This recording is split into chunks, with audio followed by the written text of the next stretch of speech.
નમસ્કાર, હું છું આપની સાથે રોશની અને તમે જોઈ રહ્યા છો સાંજના સમાચાર. સમાચારની શરૂઆત કરીએ હેડલાઇન્સથી.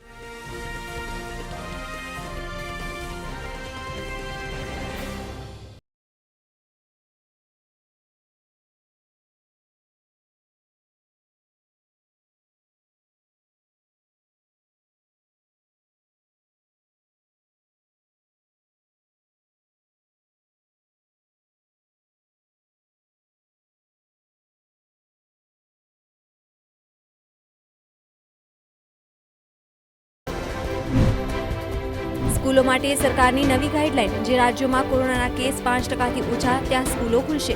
અંતિમ નિર્ણય રાજ્ય સરકાર લેશે.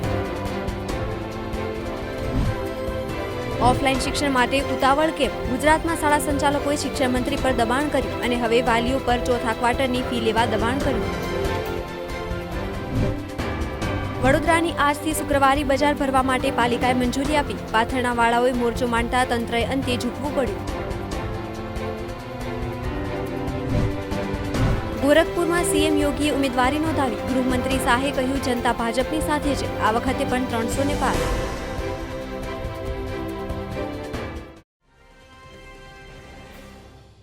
સરકાર દ્વારા ગરીબ પરિવારોને ઘરનું ઘર મળી રહે તે માટે પ્રધાનમંત્રી આવાસ યોજના અમલમાં મૂકવામાં આવી છે. પરંતુ અરવલ્લી જિલ્લાના ભિલોડા તાલુકાના વાંદિયોલ ગ્રુપ ગ્રામ પંચાયતમાં પ્રધાનમંત્રી આવાસ યોજના અંતર્ગત મંજૂર કરવામાં આવેલા 100થી વધુ લાભાર્થીઓને મકાન સહાય મળી નથી.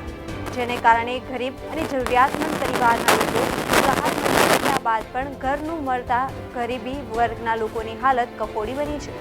સરકાર દ્વારા ગરીબ પરિવારોને ઘર મળે તે માટે પ્રધાનમંત્રી આવાસ યોજના અમલમાં મૂકી છે.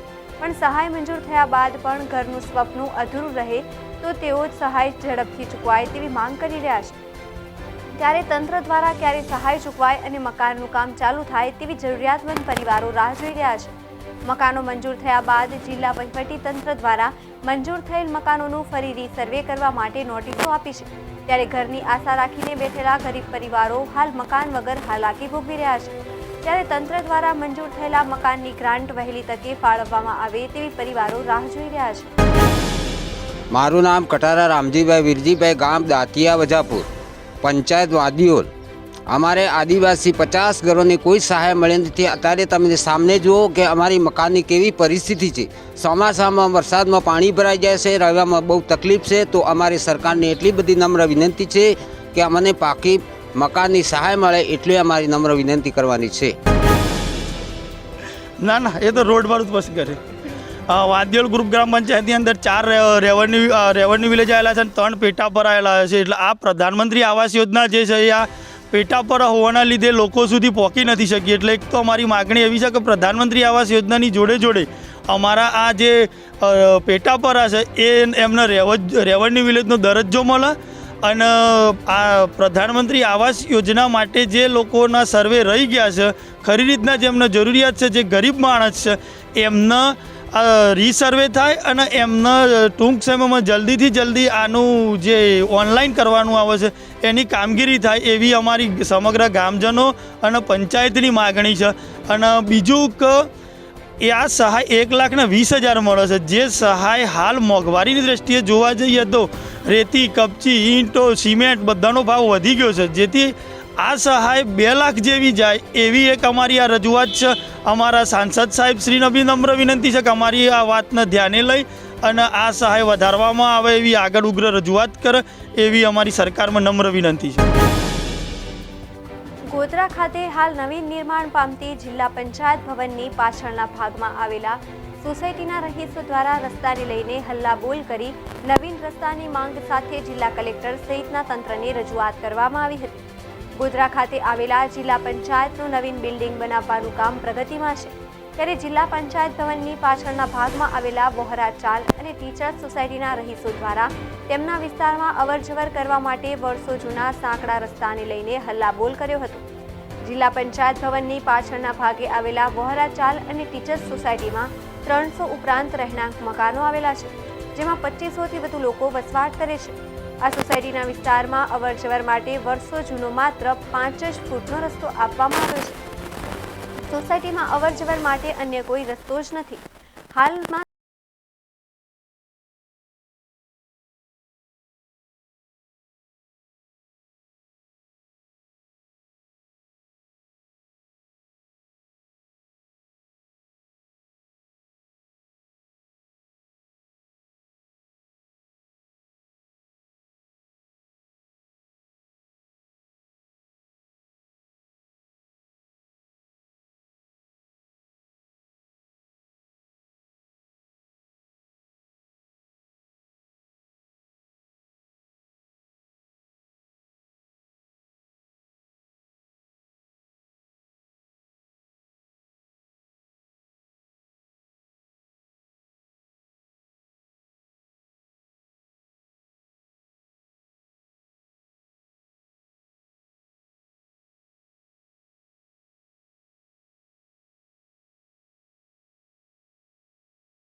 જવું પડે.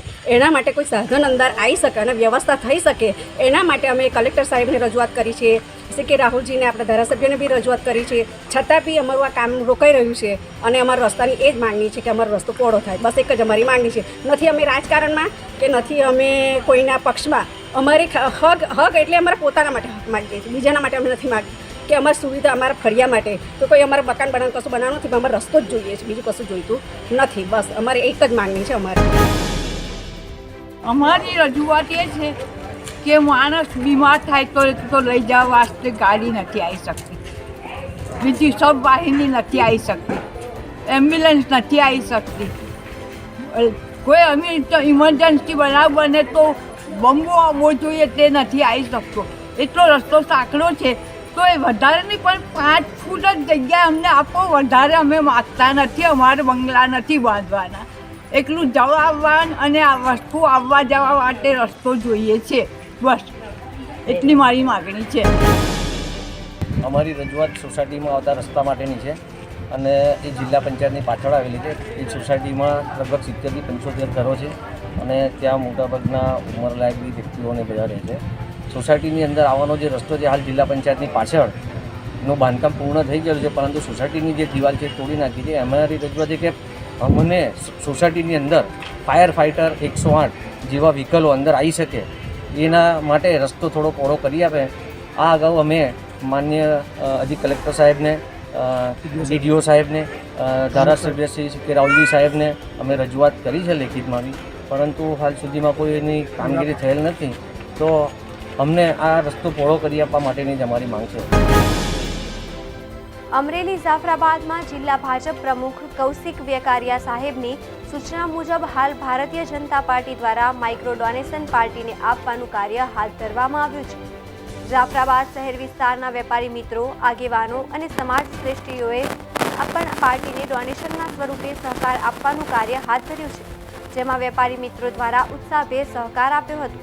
આ કાર્યક્રમ જાફરાબાદ યુવા મોરચાના પ્રભારી વીરભદ્રભાઈ ડાભિયાના અધ્યક્ષ સ્થાને યોજાયો હતો, જેમાં માઇક્રો ડોનેશન રૂપિયા 5 થી 1000 સુધી થઈ શકે છે. વંદે માતરમ. આજરોજ જાફરાબાદ શહેરની અંદર રાષ્ટ્રીય ભારતીય જનતા પાર્ટી દ્વારા જેપી નડ્ડા સાહેબે શરૂ કરેલ કે લોકોની આગળથી માઇક્રો ડોનેશન ભારતીય જનતા પાર્ટીને પાર્ટી ફંડ સ્વરૂપે અથવા જે ન્યૂ ઇન્ડિયા જે માનનીય નરેન્દ્રભાઈ મોદી સાહેબનું જે અત્યારે ઝુંબેશ ઉપાડેલ છે તેમાં ભારતીય જનતા પાર્ટી દ્વારા 25 ડિસેમ્બરથી લઈ અને 11 ફેબ્રુઆરી સુધી માઇક્રો ડોનેશનનો જે કાર્યક્રમ કરેલ છે તેના અનુસંધાને આજે જાફરાબાદ શહેરની અંદર જાફરાબાદના જે વેપારી મંડળ છે તેમજ સામાન્ય નાગરિકો તેમજ જે વરિષ્ઠ આગેવાનો છે તેમની આગળ જઈ અને પાર્ટીના સૌ કાર્યકર્તાઓ દ્વારા યુવા મોરચાના પ્રમુખ ચેતનભાઈ, પ્રભારી વીરભદ્રભાઈ, પાલિકા પ્રમુખ સરમણભાઈ, જિલ્લાના યોગેશભાઈ સહિત જાફરાબાદના ભારતીય જનતા પાર્ટીના કાર્યકર્તાઓ સૌ દુકાને દુકાને જઈ અને પાર્ટી માટે થઈ અને માઇક્રો ડોનેશન માંગેલ છે અને લોકોએ ખૂબ જ ઉત્સાહભેર સાથ અને સહકાર ભારતીય જનતા પાર્ટીને આપેલ છે. તે બદલ જાફરાબાદ શહેરનો તમામનો અમે ભારતીય જનતા પાર્ટી વતી આભાર વ્યક્ત કરીએ. સમાચાર મળી રહ્યા છે અમરેલીથી. અમરેલીમાં સિંહની પજવણીનો વિડીયો વાયરલ થયો છે. રાત્રિના સમયે ટોર્ચથી લાઇટ મારીને પજવણી કરવામાં આવી રહી હતી. પજવણી બાદ સિંહે દોટ મૂકતા ટોળું ભાગ્યું. ગીરના રેવન્યુ વિસ્તારનો વિડીયો વાયરલ થયો છે. તો સિંહની પજવણી કરતો વિડીયો થયો છે વાયરલ. અમરેલીમાં સિંહની પજવણીનો વિડીયો વાયરલ થયો છે. રાત્રિના સમયે ટોર્ચથી લાઇટ મારીને પજવણી કરાઈ હતી. પજવણી બાદ સિંહે દોટ મૂકતા ટોળું ભાગ્યું. ગીરના રેવન્યુ વિસ્તારનો વિડીયો વાયરલ થયો છે. કોન્ક્રીટના જંગલો જેવા શહેરોમાં શોભા વધારવા માટે ઇમારતોની બહારની દિવાલો પર કાચના એલિવેશન કરવામાં આવે છે. જોકે આ એલિવેશન અબોલ પક્ષીઓ માટે ભ્રમિત કરનારા સાબિત થાય છે. પક્ષીઓ કાચને ખુલ્લું આકાશ સમજીને અથડાતા મોતને ભેટતા હોવાના બનાવોમાં પણ વધારો થઈ રહ્યો છે. ત્યારે સુરતના રિંગ રોડ પર બેંકની દિવાલ પર લગાવાયેલા કાચના એલિવેશન સાથે યાયાવર પક્ષી રોઝી સ્ટર્લિંગ બર્ડના ટોળાનું કરતબ કરતી વખતે અથડાઈને સામૂહિક મોત થયા છે. રિંગ રોડ ખાતે સુરત ડિસ્ટ્રિક્ટ કોઓપરેટિવ બેંકનું હેડક્વાર્ટર આવેલું છે. આ મુખ્ય કચેરીએ ગુરુવારે બપોરે વિચિત્ર અકસ્માત નોંધાયો હતો. બન્યું એવું હતું કે બેંક કર્મચારીઓ તેમનું રોજિંદુ કામકાજ કરી રહ્યા હતા. તે વખતે અચાનક પક્ષીઓનું એક ઝુંડ બેંકની ઇમારતના એલિવેશનની ગ્લાસ વોલ સાથે ધડાકાભેર અથડાયું હતું. મોટો અવાજ થતાં કર્મચારીઓ પણ ચોંકી ઉઠ્યા હતા. સિક્યુરિટી જવાનોએ કેમ્પસમાં એકસાથે સંખ્યાબદ્ધ પક્ષીઓના મૃત્યુ પામ્યા હોવાનો મેસેજ આપ્યો હતો. સૌ કોઈ અસમસી ઉઠ્યા. પક્ષીઓ માટે કામ કરતી જીવદયા સંસ્થા પ્રયાસ બેંકનો તરફથી તુરંત સંપર્ક કરવામાં આવ્યો હતો. હવે રાજ્યોને સ્કૂલ ખોલવા માટે કેન્દ્ર સરકારે લીલી ઝંડી આપી છે. સ્કૂલમાં બાળકોનું શૈક્ષણિક કાર્ય માટે આવવું અનિવાર્ય થશે કે પછી ઓનલાઈન ક્લાસ કરી શકશે, તેનો અંતિમ નિર્ણય હવે રાજ્ય સરકારે લેવાનો રહેશે. વિદ્યાર્થીઓ, શિક્ષકો તેમજ સ્કૂલના અન્ય સ્ટાફે કોવિડના પ્રોટોકોલનું પાલન કરવાનું રહેશે અને માસ્ક ફરજિયાતપણે પહેરવું પડશે. નીતિ આયોગના સભ્ય વી.કે. પોલના જણાવ્યા પ્રમાણે કોવિડ-19ના નવા કેસમાં સતત ઘટાડો જોવા મળી રહ્યો છે અને સ્થિતિમાં થોડો સુધારો આવી રહ્યો છે. દેશના 268 જિલ્લામાં કોવિડ પોઝિટિવિટી રેટ 5% કરતાં ઓછો છે. આ જિલ્લાઓમાં સ્કૂલો ખોલી શકાય તેવા સંજોગો છે. આ વિશે તેમની રાજ્ય સરકારે નિર્ણય લેવાનો છે. તે સરકાર ઈચ્છશે તો સ્કૂલો ખોલી શકે છે. તો બીજી બાજુ શિક્ષણ મંત્રાલયના અધિકારીઓએ એક નિવેદન જાહેર કરીને કહ્યું છે કે 11 રાજ્યોમાં સ્કૂલો સંપૂર્ણ રીતે ખુલી ગઈ છે, જ્યારે 16 રાજ્યમાં ઉચ્ચ માધ્યમિક શાળાઓ ખોલી દેવામાં આવી છે, જ્યારે 9 રાજ્યો એવા છે જ્યાં સ્કૂલ બંધ છે. આ દરમિયાન કેન્દ્ર સરકારે આ વિશે એક નવી ગાઈડલાઈન અને કોવિડ પ્રોટોકોલ જાહેર કર્યા છે. આ દરેક પ્રોટોકોલનું પાલન સ્કૂલ ખોલવા દરમિયાન કરવામાં આવશે. અધિકારીઓના જણાવ્યા પ્રમાણે દરેક રાજ્યોમાં અંદાજે 95% સ્કૂલ સ્ટાફ વેક્સિનેટેડ થઈ ગયો છે, જ્યારે અમુક રાજ્યોમાં તો 100% સ્કૂલ સ્ટાફ વેક્સિનેટેડ થઈ ગયો છે. કેન્દ્ર સરકારે રાજ્યો અને કેન્દ્ર શાસિત પ્રદેશોને સલાહ આપતા કહ્યું છે કે કોવિડ SOP અને ગાઈડલાઇન્સનું પાલન કરીને આપણે સુરક્ષિત રીતે સ્કૂલોનું સંચાલન કરી શકીએ છીએ તે સુનિશ્ચિત કરવું જોઈએ. ગુજરાતમાં કોરોનાના કહેર વચ્ચે ઓફલાઈન શિક્ષણ શરૂ કરવા માટે સ્વનિર્ભર શાળા સંચાલકો દબાણ કરી રહ્યા છે, જેમાં સૌથી પહેલા રાજ્યના શિક્ષણ મંત્રી સમક્ષ શાળાઓ વહેલી તકે શરૂ કરવા રજૂઆતો કરી છે. તે પછી વાલીઓને બોલાવી શાળાઓ શરૂ કરવા સંમતિપત્રક આપવાના દબાણ કરવાની સાથે ચોથા ક્વાર્ટરની ફી આપવા માટે પણ શાળા સંચાલકો ઉતાવળા બન્યા છે. તે જોતા સરકાર અને સંચાલકો ભેગા મળીને ઓફલાઈન શિક્ષણ વહેલી તકે શરૂ કરી વાલીઓ પાસેથી ફી ઉઘરાવવા માટેનો ખેલ કરી રહ્યા હોય તેવું મનાઈ રહ્યું છે. વાલીઓના જણાવ્યા અનુસાર હજુ સ્કૂલ ઓફલાઈન શરૂ થઈ નથી. તે અગાઉ કેટલીક સ્કૂલોએ તો વાલીઓને રૂબરૂ બોલાવ્યા હતા અને ફી માટે કહ્યું હતું કે બાળકો ઓનલાઈન અને ઓફલાઈન માધ્યમમાં ભણતા હોય પરંતુ ફી તો ભરવી જ પડશે.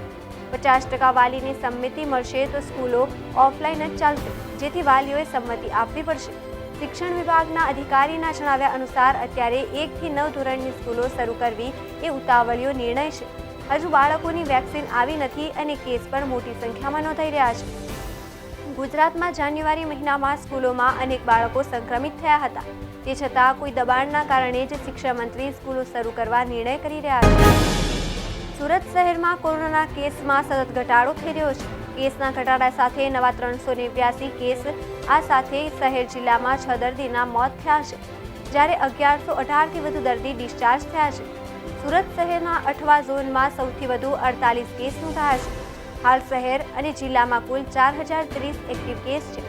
સુરતના કતારગામ ઝોનમાં 2 અને વરાછા ઝોનમાં 1 દર્દીનું મોત થયું છે, જ્યારે જિલ્લામાં બારડોલી અને પલસાણામાં 1 દર્દીનું મોત થયું છે. તમામ 4 દર્દીઓને કોરોના સાથે અન્ય બીમારીઓ હતી, જેથી કુલ 6ના મોત થયા છે. માંડવીના ઘંટોલીની વૃદ્ધા, 84ના ભટલાલના વૃદ્ધા અને ઓલપાડના સાયણની વૃદ્ધાનું મોત નીપજ્યું છે. તમામ કોમોર્બિડ હતા. જિલ્લામાં કુલ મોતનો આંકડો 530 થયો છે. ગુરુવારે 438 દર્દીને ડિસ્ચાર્જ કરાતા અત્યાર સુધીમાં 39,750 દર્દીએ કોરોનાને હરાવ્યો છે. જિલ્લામાં હાલ 1363 દર્દીઓ સારવાર લઈ રહ્યા છે.